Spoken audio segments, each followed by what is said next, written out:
Hello everyone दोस्तों, मैं अरुण शर्मा। आप देख रहे हैं दोस्तों इस वीडियो में बात करने वाले हैं एनडीए सरकार के बारे में और मोदी जी के बारे में कि क्या मोदी जी की पार्टी एनडीए सरकार अब मोदी जी के नाम पे ही चल रही है, क्योंकि कुछ स्टेटों में तो मोदी जी के अलावा कहीं वोट पड़ के भी राजी नहीं है। दोस्तों, अगर आप चैनल पहली बार हैं, जुड़ सकते हैं सब्सक्राइब करके ताकि सारी वीडियो को देख पाए। दोस्तों, बात करते हैं मोदी जी के बारे में कि एनडीए सरकार बीजेपी सरकार देखा जाए तो बहुत सारे नेताओं के नाम से जानी जाती थी और उनके चलते चलते बीजेपी यहाँ तक पहुंची। पर कुछ सालों की बात करें तो कुछ सालों में बीजेपी सिर्फ मोदी जी के चेहरे पे चल रही है और जब भी इलेक्शन का टाइम आता है, अगर मोदी जी को इलेक्शन में रैली ना कराई जाए तो ऐसे ऐसे नेता हैं, ऐसे ऐसे राज्य हैं कि वहां उनकी जमानत तक जब्त हो जाएगी। पर मोदी जी का जो फैक्टर है वो पूरे देश और वर्ल्ड पे हावी है।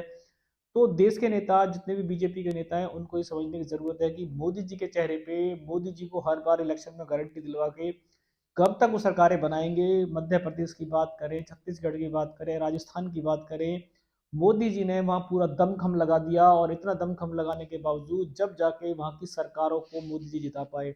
मोदी जी ने ताबड़तोड़ रैलियां की, छप्पर फाड़ वहां पे योजनाएं लागू कराई और वहां के जो स्टेट के सीएम थे उनको भी मोदी जी ने उठा के बाहर फेंक दिया। मोदी जी ने खुद उनके किसी काम की सराहना नहीं की, चाहे वो आपका रमन कुमार हो, चाहे आप छत्तीसगढ़ ले लो और चाहे आप मध्य प्रदेश ले लो, चाहे आप राजस्थान ले लो। मध्य प्रदेश में भी मामा जी की शिवराज सिंह की सरकार भले ही अच्छी काम कर रही थी, पर मोदी जी ने उनको ये लाभकारी मौका नहीं दिया। मोदी जी उनकी कुछ स्कीमों से खुश नहीं थे।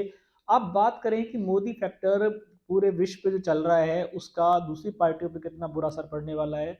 2024 की बात करें तो इंडिया नाम की पार्टी और बहुत सारे छोटे मोटे घटक दल इन्होंने एक अलायंस बनाया है।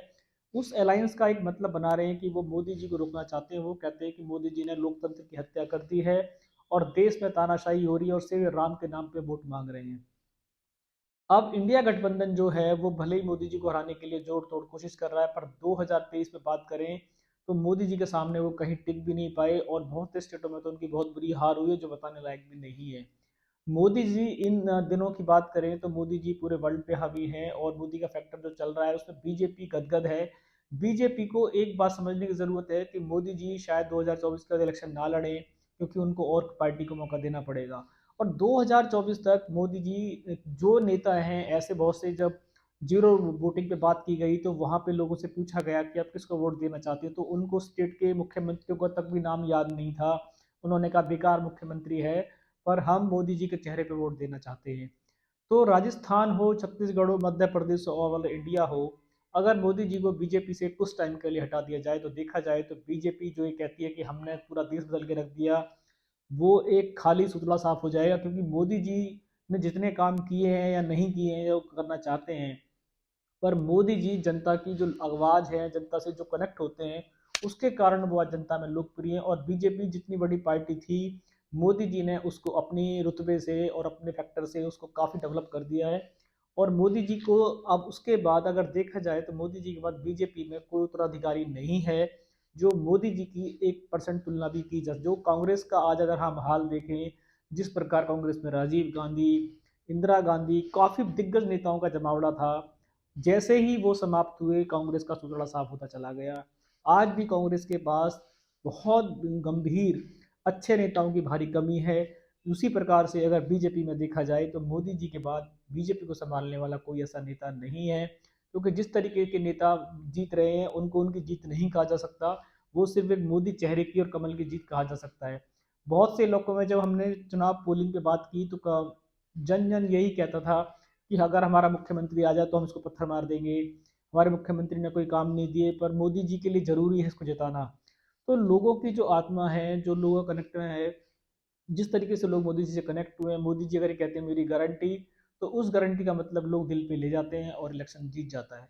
इंडिया नाम की पार्टी में ऐसा अब तक कोई दिग्गज नेता नहीं है कि वो पीएम के रेस में आगे आ जाए और इंडिया गठबंधन उसको राजी हो। भले ही वो राहुल गांधी को मन मार के आगे पीछे कर जाते हैं, पर राहुल गांधी को देखा जाए मोदी जी के सामने लड़ाना एक बचकाना हरकत होगी।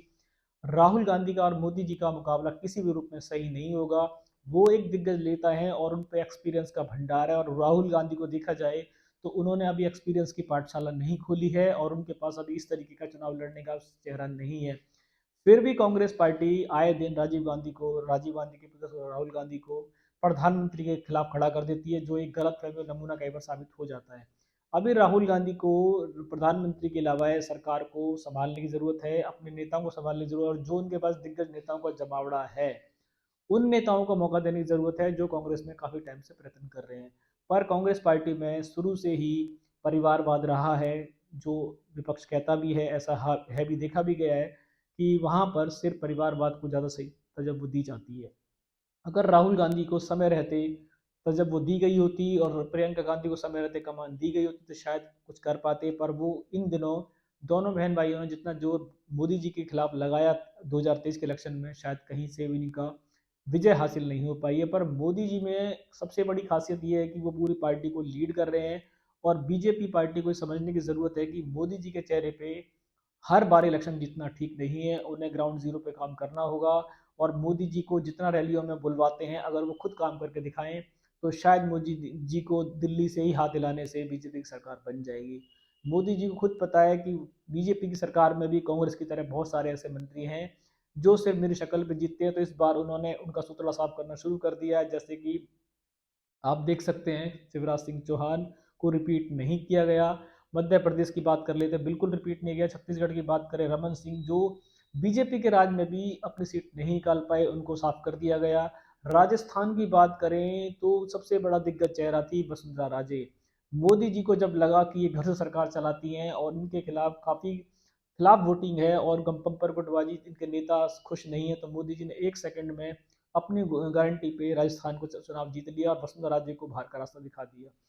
तो फिलहाल आज की बात करें तो मोदी फैक्टर सब पे हावी है। मोदी की, अगर बीजेपी की बात करें, बीजेपी को गलत फहमी हो जाए कि हमारे नेताओं पे पार्टी चल रही है, तो इनकी गलत फहमी है। सिर्फ बीजेपी आज की डेट में मोदी जी और मोदी जी के चेहरे पे चल रही है, और जितनी सीटें इस बार वो ला रहे हैं मोदी जी की ताबड़तोड़ रैलियों से और मोदी जी की गारंटी जिसको जनता विश्वास करती है और देखना चाहती है, उसकी बदौलत बीजेपी खड़ी है। पर आने वाले समय बीजेपी को ये गंभीर विचार करना होगा, क्या मोदी जी के साथ साथ उन्हें भी अपनी पकड़ बनाने की जरूरत है। नहीं, आने वाले समय में जो कांग्रेस का हाल है उससे बुरा हाल बीजेपी का ना हो जाए। दोस्तों फिलहाल मोदी जी की पार्टी पे, एनडी सरकार पे हमने रुझान बनाया हुआ था, और इस पे हमें कोई और रुझान मिलेगा हम आपको बताएंगे।